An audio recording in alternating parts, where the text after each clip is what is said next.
नमस्कार दोस्तों। Bihar SSC inter level vacancy के तैयारी के क्रम में जीएस का 25 प्रश्नों का आज यह सिलसिला शुरू होगा जो कि परीक्षा तक चलेगा। ठीक है, आपकी तैयारी मेरा सबसे पहली प्राथमिकता है। इसके एवज में हम सबसे पहले शुरुआत करेंगे जीएस की। इसमें सारे सेगमेंट होंगे, जीके, जीएस, साइंस, सारे चीज़ होंगे। इसमें करेंट अफेयर्स का सुबह सुबह चल रहा है, वो चलेगा ही। इस तरह से आपकी तैयारी हम पुख्ता करने की कोशिश करेंगे।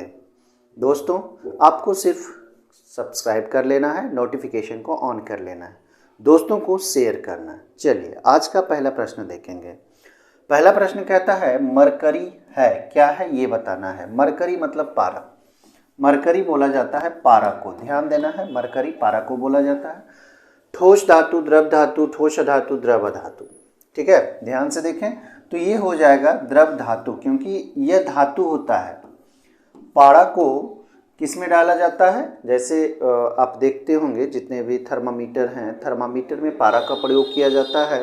द्रव के रूप में ये रहता है और यह ऊष्मा पाकर फैलता है क्योंकि यह धातु है। ठीक है, तो मरकरी जो है वो द्रव धातु के रूप में है, ध्यान देना है। इस तरह के प्रश्न पूछे तो बता देना है।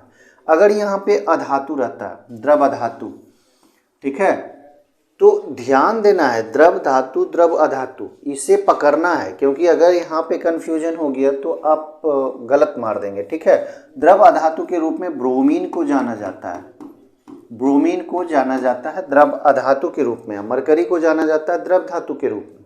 तो इस तरह के भी प्रश्न पूछे जा सकते हैं कि ब्रोमीन है, अब द्रव धातु है या फिर द्रव अधातु है। अगर इस तरह के प्रश्नों को अगर आप देखे होंगे या फिर प्रैक्टिस कर लेंगे तब आपको कोई दिक्कत नहीं होगा। ठीक है, तो इन सारी चीज़ों को आपको देख के चलना है। तो द्रव धातु है मरकरी, अब ब्रोमीन है द्रव अधातु। चलिए यहाँ पे देखें, निम्नलिखित युग्मों में से कौन सा एक सही सुमेलित नहीं है। यहाँ बताना है कौन सा सुमेलित नहीं है। तो पीट्स इंडिया एक्ट, ये वॉरेन हेस्टिंग्स के समय आया था, ये देखिए सही है। पीट्स इंडिया एक्ट आया था 1774 ईस्वी में, और उस समय जो गवर्नर जनरल था वो वॉरेन हेस्टिंग्स था। वॉरेन हेस्टिंग्स के समय ही पीट्स इंडिया एक्ट आया था। दूसरा कहता है डॉक्ट्रिन ऑफ लैप्स, तो ये डलहौजी के शासनकाल में आया था, ये भी सही है। तीसरा है वर्नाकुलर प्रेस एक्ट, ये कर्जन के समय नहीं आया था। ठीक है, वर्नाकुलर प्रेस एक्ट जो आया था 1878 के लगभग आया था, और उस समय लिट्टन था। कौन था? लिट्टन था, लॉर्ड लिट्टन गवर्नर जनरल था। ठीक है, लॉर्ड लिट्टन, तो कर्जन नहीं था। वर्नाकुलर प्रेस एक्ट के समय लॉर्ड लिट्टन था। आपका सही जवाब यही हो जाएगा, ये सुमेलित नहीं है। इलवर्ट बिल रिपन के समय में आया था, ये सही है। देखिए इलवर्ट बिल जो आया था वो रिपन के समय में आया था। डॉक्ट्रिन ऑफ लैप्स डलहौजी के समय में आया था। Pitt's India act Warren Hastings के समय आया था। वर्नाकुलर प्रेस एक्ट जो था वो लॉर्ड लिटन के समय आया था, ना कि कर्जन के समय। कर्जन जो था वो लगभग 905 ईस्वी के आसपास था। कर्जन आपको याद होगा, कर्जन के समय ही बंगाल का विभाजन हुआ था, बंगाल का विभाजन हुआ था। तो इसे भी आपको याद रखना है, कर्जन के समय ही ये हुआ था 1905 ईस्वी में। ठीक है, बंगाल का विभाजन कब हुआ था? 1905 ईस्वी में। उस समय गवर्नर जनरल लॉर्ड कर्जन था। चलिए, रज्मनामा फारसी में अनुवाद था किस चीज़ का? अथर्ववेद का, रामायण का, महाभारत का, योग वशिष्ठ का। तो ये रज्मनामा है। रज्मनामा जो फारसी अनुवाद था, ये महाभारत का फारसी अनुवाद था। तो आपको बताने हैं रज्मनामा किसका अनुवाद था, किसका फारसी में अनुवाद था? तो महाभारत का था। ठीक है, किसने किया था? तो ये बदायूनी ने किया था। इसे भी आपको याद रखना है,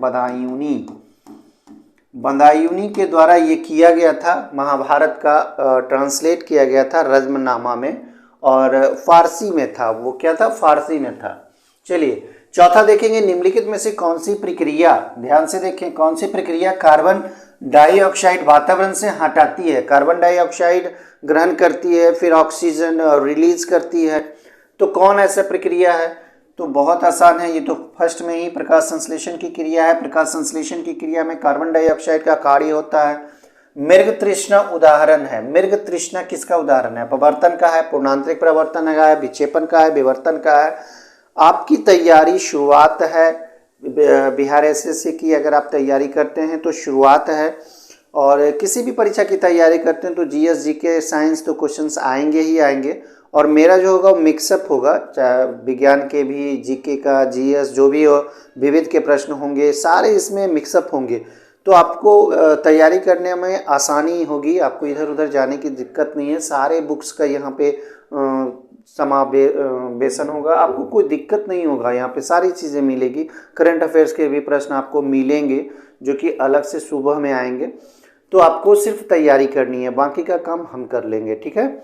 चलिए बताइए, मृग तृष्णा उदाहरण है, ये पूर्ण आंतरिक प्रावर्तन का उदाहरण है। पूर्ण आंतरिक प्रावर्तन का 2-3 चीज़ आपको याद रखने हैं। जैसे मृग तृष्णा उदाहरण है, मृग तृष्णा कहने का मतलब है कि आप ये उदाहरण देता है, जैसे कि राजस्थान में जो बालू है, बालू दूर से देखने पर लगेगा पानी है, तो उसे मृग तृष्णा के नाम से जाना जाता है। पूर्ण आंतरिक प्रावर्तन के कारण ही ऐसा संभव होता है, ठीक है, इसे याद रखें। फिर आगे चलेंगे हम लोग। निम्नलिखित में से किस एक को स्ट्रेंजर गैस कहते हैं? देखिए, स्ट्रेंजर गैस कहते हैं, आर्गन है, नियॉन है, जिनॉन है, नाइट्रस ऑक्साइड है। स्ट्रेंजर गैस मतलब अजनबी गैस, इसको क्या बोला जाता है? हो सकता है स्ट्रेंजर नहीं लेके अजनबी गैस भी पूछ दे, तो अजनबी गैस के बारे में ही याद रखना है। तो ये जिनॉन गैस है, जिनॉन को बोला जाता है स्ट्रेंजर गैस या फिर अजनबी गैस, ठीक है। आगे देखेंगे राज्य मंत्री परिषद, ध्यान से देखना है, मंत्री परिषद देख लेना है, टिक नहीं कर देना। राज्य मंत्री परिषद किसके प्रति उत्तरदायी होती है? तो राज्यपाल, राष्ट्रपति, विधानसभा, मुख्यमंत्री। और विधानसभा के साथ में यहाँ पे लोकसभा रहता है। और राज्य पर ध्यान नहीं दीजिए, मंत्री परिषद आप ध्यान से देख लीजिए किसके प्रति उत्तरदायी होता है, लोकसभा में आप मार दीजिए, है ना। इस तरह से गलतियां होती है। तो राज्यपाल तो होगा नहीं, राष्ट्रपति नहीं होगा, तो ये विधानसभा के प्रति उत्तरदायी होता है। राज्य मंत्री परिषद जो होता है वो राज्य विधानसभा के प्रति उत्तरदायी होता है। अगर लोकसभा की बात तो हो, मंत्री परिषद की बात हो, तो लोकसभा उसका सही जवाब हो जाएगा। चलिए, पंचायती राज संस्थानों में महिलाओं को 50% आरक्षण देने वाला भारत का पहला राज्य। कितना इम्पोर्टेंट है, खास करके ये बिहार एसएससी के लिए, क्योंकि पंचायती राज से भी प्रश्न आते हैं, क्वेश्चंस। इसका जो सिलेबस है, सिलेबस में भी पंचायती राज दिया हुआ है, पंचायती राज से प्रश्न आएंगे। तो यहाँ पे देखिए, पंचायती राज संस्थानों में महिलाओं को 50% आरक्षण देने वाला भारत का पहला राज्य कौन है?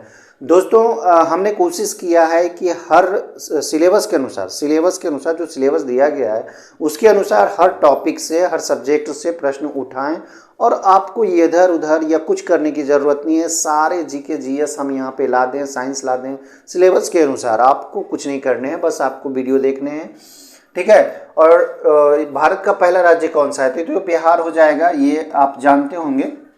ये कब किया गया था? ये किया गया था पंचायती राज अधिनियम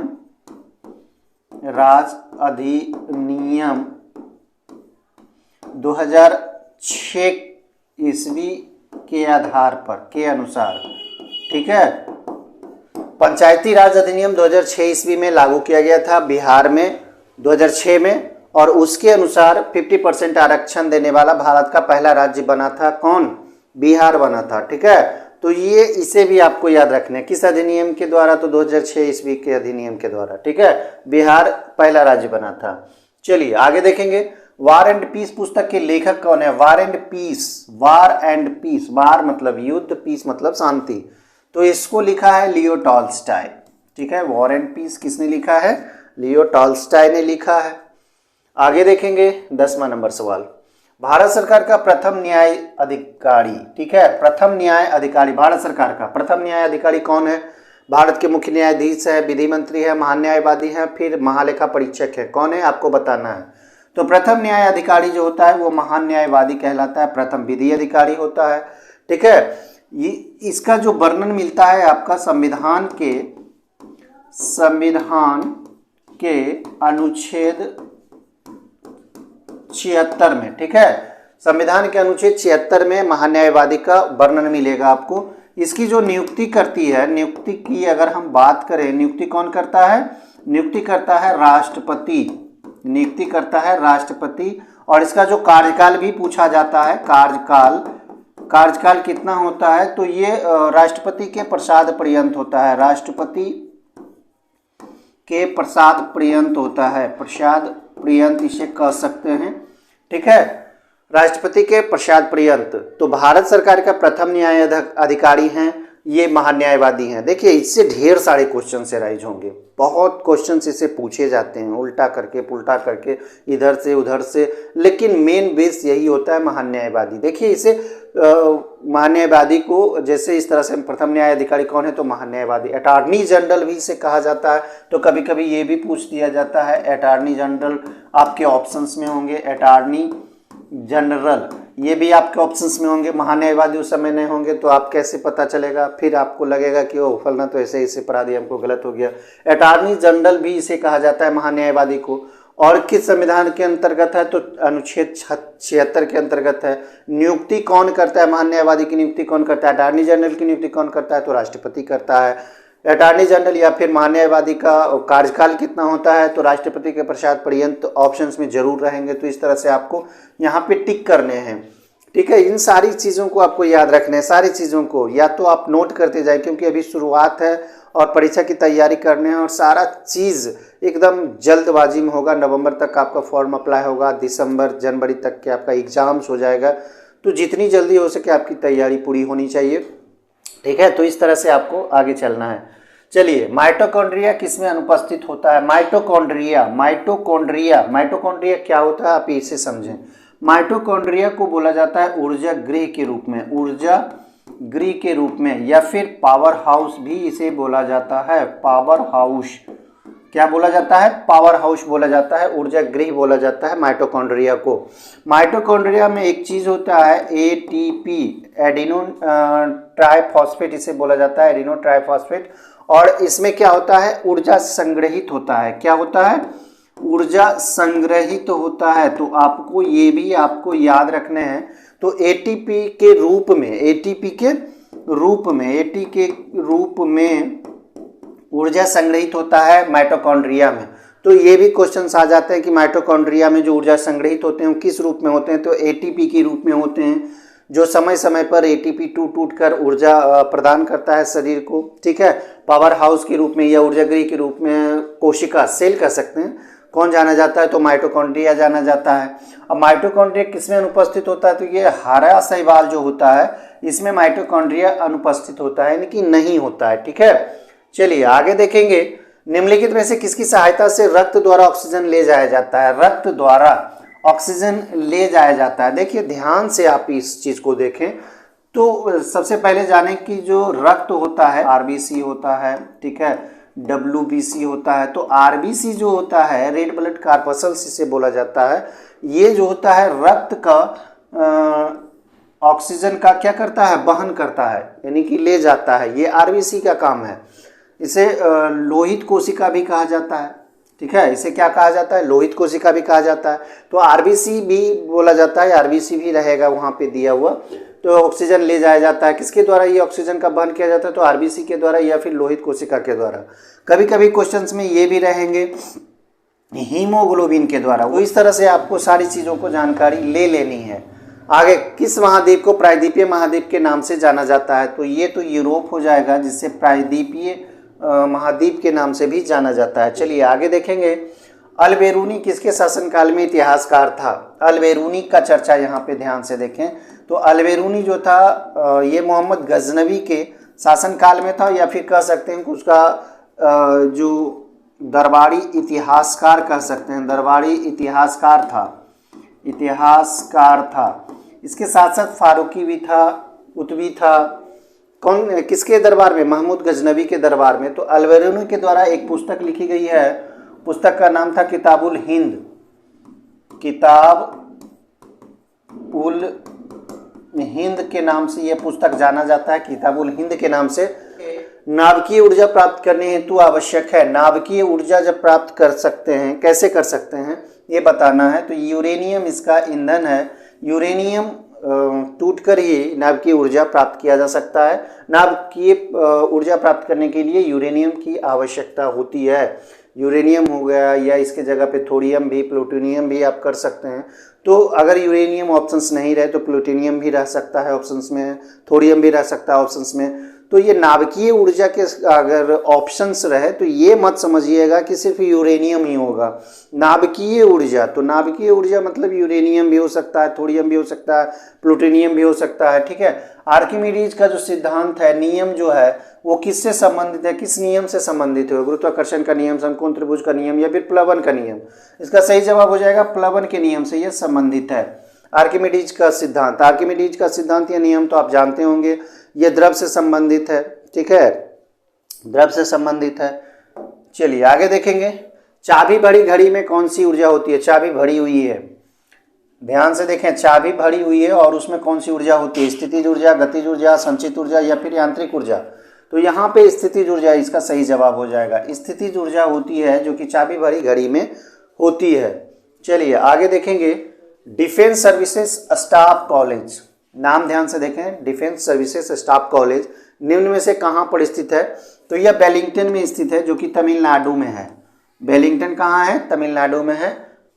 डिफेंस सर्विसेज स्टाफ कॉलेज किस प्रदेश में पूरे साल वर्षा होती है? तो पूरे साल वर्षा कहाँ होगी? भूमध्य सागरीय प्रदेश में। भूमध्य सागरीय प्रदेश में पूरे साल वर्षा होगी। चलिए आगे देखेंगे, निम्नलिखित में से कौन सी एक गैस वातावरण प्रदूषक मानी जाती है? वातावरण प्रदूषक की यहाँ पे चर्चा की जा रही है। तो वातावरण प्रदूषक के रूप में सल्फर डाइऑक्साइड को जाना जाता है। ये वातावरण प्रदूषक के रूप में जाना जाता है इसे, सल्फर डाइऑक्साइड SO2। चित्तौड़गढ़ में है कीर्ति स्तंभ। किसने बनवाया है ये बताना है। कीर्ति स्तंभ की स्थापना 1448 ईस्वी में की गई है। 1448 ईस्वी में राणा कुंभा के द्वारा यह कीर्ति स्तंभ बनाया गया है, राणा कुंभा के द्वारा। चलिए, निम्न धातु में से कौन प्रकृति में मुक्तावस्था में पाई जाती है? आसान है, बताइए। साइंस का ये प्रश्न आसान है लेकिन बहुत इंपॉर्टेंट है, क्वेश्चन बार बार रिपीट होते हैं ये क्वेश्चंस। मुक्तावस्था में बताना है वातावरण में कौन पाई जाती है, प्रकृति में कौन पाई जाती है? तो ये हो जाएगा सोना, ठीक है। सोना धातु जो होता है ये प्रकृति में मुक्त अवस्था में पाया जाता है। 23 है, अलीगढ़ मुस्लिम विश्वविद्यालय के संस्थापक कौन थे? अलीगढ़ मुस्लिम विश्वविद्यालय का पहला जो नाम था ये मुस्लिम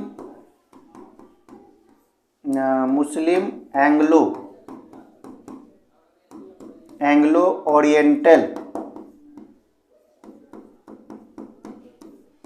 कॉलेज इसे बोला जाता था, ठीक है। कॉलेज नहीं, स्कूल।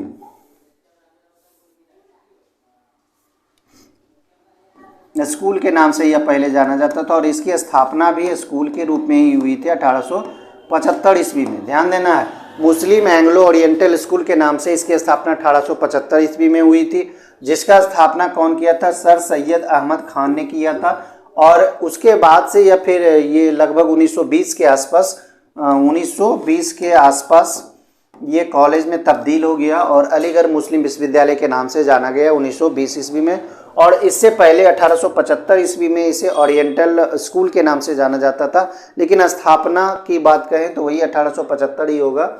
महान संगीतज्ञ तानसेन की चर्चा है, किसके दरबार में थे? तो ये तो सभी जानते हैं, बेहद आसान है, ये नवरत्न में से एक थे, नवरत्नों में से एक थे अकबर के तानसेन रामतनु पांडे इसका उपनाम था। निम्नलिखित में से किस प्रकार से भारत की नागरिकता प्राप्त की जा सकती है? भारत की नागरिकता संबंधी ये पूछा जा रहा है। तो भारत की नागरिकता कहाँ वर्णित है? बताइए, भारत की नागरिकता कहाँ वर्णित है?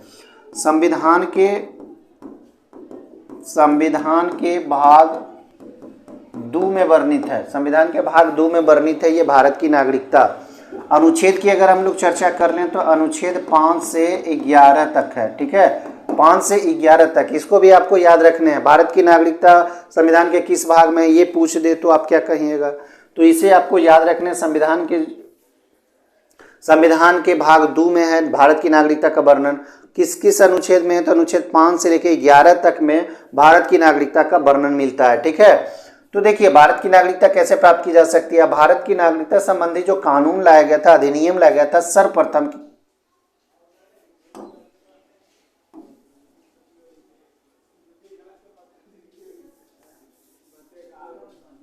सर्वप्रथम की अगर हम चर्चा करें, ये जो कानून लाया गया था 1955 ईस्वी में लाया गया था, ठीक है। 1955 ईस्वी में सर्वप्रथम यह कानून लाया गया था।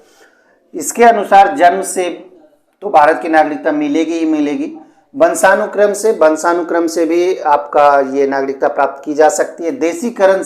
देशीकरण से भी इसकी नागरिकता, जैसे कि आप 4 वर्ष 5 वर्ष 10 वर्ष तक का आप रहें, तो हालांकि नियम को चेंज किया गया, अब ज़्यादा दिन तक रहने के बाद ही आप अप्लाई कर सकते हैं रजिस्ट्रेशन के लिए।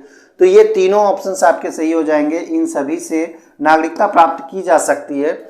तो ये 25 क्वेश्चन जीएस है, जीके हैं, विविध के क्वेश्चंस हैं और साइंस के भी क्वेश्चंस इसमें मिक्सअप हैं। तो ये सेगमेंट कैसा लगा आप ज़रूर हमें कमेंट करके बताएं, लाइक करें, और इसमें क्या सुधार किया जा सकता है ये भी हमें आप सलाह दे सकते हैं। तो पहला वीडियो है बिहार एसएससी के लिए, बिहार एसएससी की तैयारी के लिए वीडियो देखें। अगर आपने अभी तक सब्सक्राइब नहीं किया है तो चैनल को सब्सक्राइब भी कर लें, दोस्तों को शेयर करना ना भूलें। जितना शेयर करेंगे मेरे लिए उतना मनोबल बढ़ेगा। जय हिंद दोस्तों।